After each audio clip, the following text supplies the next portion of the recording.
The Scientific American dives into geologic hydrogen. This hydrogen development opportunity just keeps gaining traction around the world, and I like the direction it's moving.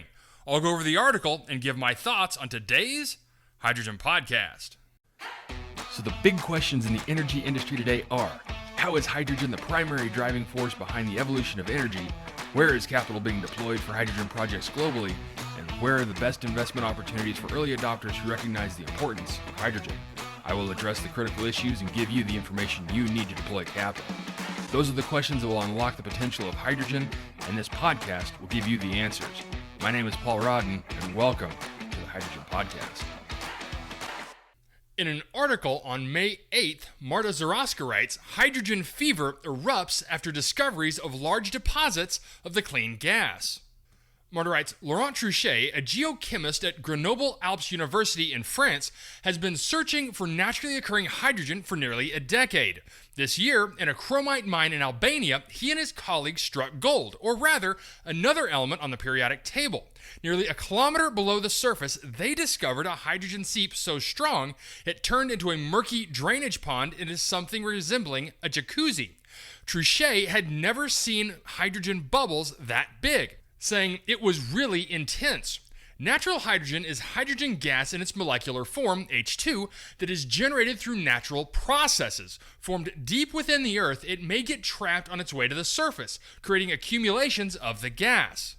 Confusingly, also called gold, white, or geological hydrogen, natural hydrogen could offer us an energy source cleaner than other types of hydrogen because there is no carbon involved in the process that generates it.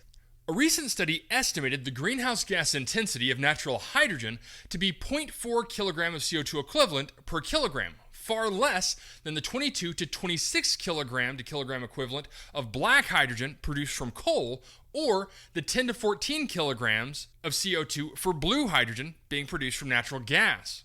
The Albania discovery was the latest in a string of similar findings that have recently spiked interest in naturally occurring hydrogen. When last year geologists discovered natural hydrogen in old coal deposits below Folcheviller, a dilapidated mining town in northern France, local media went abuzz with hope. Some called it a new petrol, others called it a game changer. And the words El Dorado have been uttered too. But Truchet casts a cautionary note, calling the fervor over the discoveries a hydrogen fever. In one sense, he says, it is wonderful because it attracts attention, funding, and lots of motivation to move forward. But he also added that in another sense, it's also kind of a Wild West with lots of overstatements. 3 decades ago, scientists thought that naturally occurring hydrogen deposits simply didn't exist. What was known, however, was that hydrogen could be produced deep within our planet through a process called serpentinization, which occurs when water reaches iron-rich rocks from the Earth's mantle. The reaction transforms the rocks and liberates hydrogen from water molecules. Other processes, too, were known to produce hydrogen, such as radiolysis, the splitting of water molecules by radiation from uranium and other radioactive elements within the Earth's crust. Yet it was taken for granted that hydrogen, the lightest molecule, would seep through rock layers and escape into the atmosphere instead of pooling in reservoirs like petroleum does. Scientists recognized as well that hydrogen was easily consumed by microbes, which, the theory went, would make reservoirs even less likely. In a quote from Jeffrey Ellis, a geochemist at the USGS, I've spent 30 years doing oil and gas research and very much had this mentality that, yeah, hydrogen is out there, but you could never get accumulations. Then, in 1987, workers attempted to drill a water well in the Malayan village of Barakibogu, noticed an unusual breeze emanating from the hole. When one of the workers lit a cigarette, the gas exploded into a bright flame. The breeze turned out to be almost pure hydrogen. For safety reasons, the well was soon cemented shut. In 2012, it came back to life when a Canadian company, now called Hydroma, began combusting the hydrogen to supply local residents with electricity, the first such production site in the world. A few years later, Hydroma took up drilling around the city and found more deposits containing natural hydrogen. While scientists consider the findings in Mali to be evidence that natural hydrogen accumulations are indeed possible, there were other signs of their presence. In Turkey, a site called Chimera Seep, located under a temple dedicated to Hephaestus, the Greek god of fire, has been emanating hydrogen since antiquity. In Australia, wells drilled in search for oil on Kangaroo Island in the 1920s and 30s were found to produce high levels of hydrogen, up to 84% of the total composition of the gas retrieved. Now, after Truchet and his colleagues' analysis of the geology of the Albanian site, their discovery adds to the growing pile of data indicating that natural hydrogen can be trapped underground. Again, according to Ellis, they provided some really compelling evidence that gas accumulation has been there for quite a long time. So how did we miss it? How did we not see that hydrogen may be trapped in potentially exploitable deposits? According to Linda Stocker, a geologist at the Commonwealth Scientific Industrial Research Organisation, or CSIRO, Australia's national research agency, scientists simply weren't looking for these reservoirs. Decades ago, before the threat of climate disaster had gained its current prominence, there wasn't much incentive for searching for a new energy source. And because many hydrogen accumulations appear to be located in more shallow layers than oil and gas, crews likely just drilled through them. According to Stocker, you're speeding straight through to go way deeper. You're not sampling, you're not measuring, and you're not looking. Another reason for the oversight was far more prosaic. A common method employed by the petroleum industry to analyze gas reservoirs involves using hydrogen as a carrier gas, which masks natural hydrogen found in deposits. That's why scientists are now going back to reanalyze old data and recheck old wells. According to Stocker, people are starting to realize that we need to go out there and try and measure again and look for hydrogen. When Truchet and his colleagues sifted through a database of French drilling records, they found previously ignored evidence of high hydrogen concentration in boreholes along a fault line in the Paris Basin.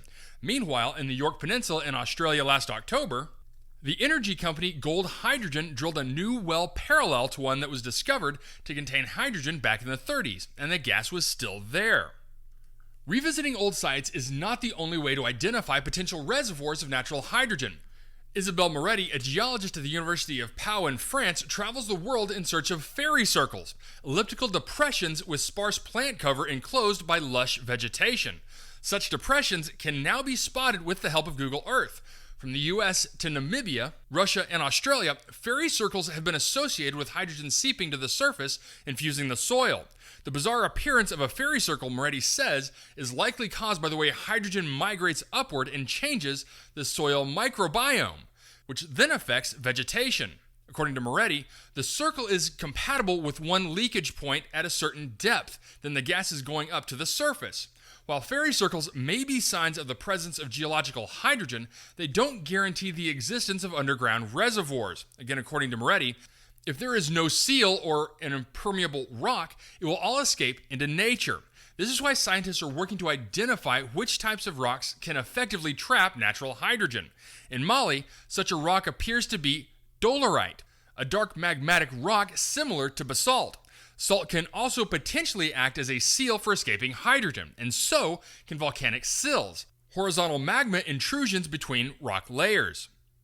Again, according to Moretti, people realize that, in fact, a lot of rocks are able to stand up to some columns of hydrogen. Once such a cap is in place, a reservoir may form.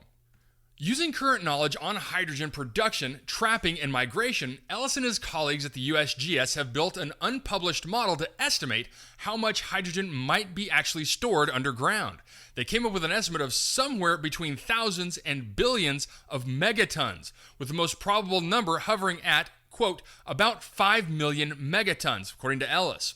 With the 2022 global hydrogen demand standing at 95 megatons, that seems huge. But, Ellis admits, there is a lot of uncertainty about all the inputs that go into this model. What's more, most of these hydrogen deposits would be unusable from a commercial perspective. It's likely going to be too far offshore or just too deep, or something that's just too small, so that it would never become economic to be produced.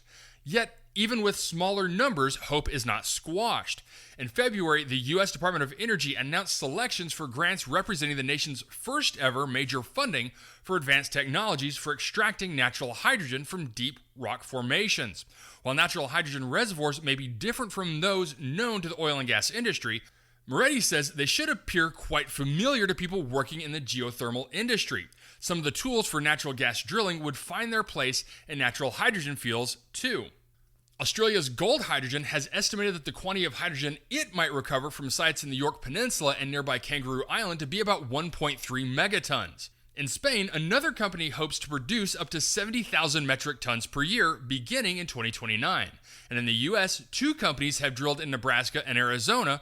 For now, they have kept their results private. This according to Vyacheslav Zagonik, natural hydrogen researcher and CEO of Natural Hydrogen Energy, LLC. So far, Stalker says, the natural hydrogen industry appears to be at a stage similar to where oil and gas enterprises were 120 years ago. She says, it's going to be a high-risk, high-reward for this foreseeable future. For Ellis, meanwhile, one of the concerns is that people might give up too early. As soon as a few wells turn out to be dry, quote, it's impossible to say today whether this will be commercially viable, he says, but we might continue to drill dozens or hundreds of wells before we understand just how to make this work. Okay, so a lengthier article than I usually cover, but with this topic having such potential, I believe it's important to keep information on geologic hydrogen flowing. And much of what's discussed in this article echoes much of what I've been hearing since natural hydrogen became a serious topic. No one ever really looked for it. So much so that I had some of the best reservoir engineers in the world telling me that hydrogen simply didn't occur in nature as a single element.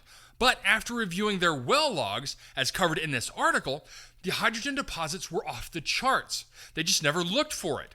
And now with the USGS working with ARPA-E on unlocking and determining the economic potential of geologic hydrogen, it's very possible we could see another quote-unquote gold rush to find the best way of extracting hydrogen from these deposits. All right, that's it for me, everyone. If you have a second, I would really appreciate it if you could leave a good review on whatever platform it is that you listen to. Apple Podcasts, Spotify, Google, YouTube, whatever it is. That would be a tremendous help to this show. And as always, if you ever have any feedback, you're welcome to email me directly at info@thehydrogenpodcast.com. So until next time, keep your eyes up and honor one another. Hey, this is Paul. I hope you liked this podcast. If you did and want to hear more, I'd appreciate it if you would either subscribe to this channel on YouTube or connect with your favorite platform through my website at www.thehydrogenpodcast.com. Thanks for listening. I very much appreciate it. Have a great day.